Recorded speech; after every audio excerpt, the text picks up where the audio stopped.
Have you ever felt a presence behind you? A shadow you can't quite shake? For 7-year-old Leo, this feeling was more than just a passing chill. It was a constant companion, a faceless man who stood behind him in every picture he drew. His parents, initially charmed by his active imagination, started to worry. The drawings piled up, dozens of them all showing the same thing, a smiling stick figure Leo, and behind him, a tall, featureless silhouette. The man had no eyes, no nose, no mouth, just a blank, unnerving oval for a head. Leo's teacher, Ms. Albright, noticed the drawings too. She'd find them tucked into his homework, doodled in the margins of his textbooks. "Who's this, Leo?" she'd ask gently, pointing to the dark figure. Leo would just shrug, his eyes wide and serious. "He's just there," he'd whisper. His parents took him to a child psychologist, Dr. Evans. They laid the drawings out on her table, a gallery of childhood fears. Dr. Evans spoke with Leo for hours. She concluded it was a manifestation of anxiety, perhaps a fear of the unknown that many children experience. Give it time, she advised. Encourage him to draw other things. He'll likely grow out of it, but Leo didn't grow out of it. The faceless man began to appear more prominent in his drawings. He was closer, his form more defined, his shadow stretching longer, almost touching Leo's own. His parents tried everything. They redecorated his room, bought him a nightlight, even got a dog named Buster, hoping a real-life companion would chase the imaginary one away. For a while, it seemed to work. Leo's drawings started to include Buster, a happy, scribbled ball of fur. But the faceless man was always there, lurking at the edge of the page. Then came the day Leo disappeared. It was a Tuesday afternoon. His mother called him in for a snack, but the backyard was empty. The gate was slightly ajar. Panic set in. They called his name, searched the neighborhood, their voices growing more frantic with each passing minute. Nothing. They called the police. Detective Harding was assigned to the case. He was a seasoned officer, a man who had seen the worst of humanity, but the disappearance of a child always hit differently. He interviewed the parents, the neighbors, Ms. Albright. Everyone was heartbroken. Everyone was clueless. The search expanded. Volunteers combed the nearby woods, police divers searched the local pond, and Leo's smiling face was on every news channel.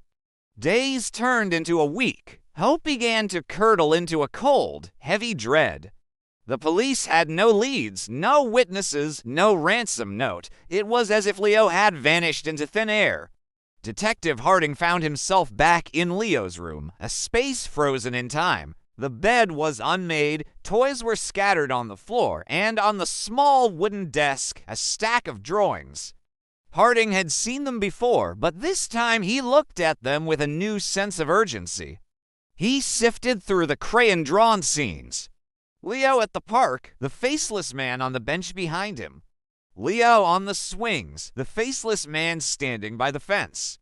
Harding felt a shiver run down his spine. It was like flipping through a horror story, one that had a very real, very tragic ending. He reached the bottom of the pile. There was one last drawing, one that looked fresher than the others. It was different. In this picture, Leo was holding hands with the tall figure. But that wasn't the most chilling part. For the first time, the man wasn't faceless. Harding's breath caught in his throat. The figure had a face. Crude, drawn with a child's hand, but unmistakably recognizable. It had a neat beard, kind eyes, and a warm, familiar smile. Harding felt his blood run cold. He knew that face. He'd seen it just a few days ago, offering comforting words and professional advice. The face in the drawing belonged to Dr. Evans, the child psychologist, the one person who had told Leo's parents not to worry. The trusted professional who had spent hours alone with Leo, delving into his deepest fears.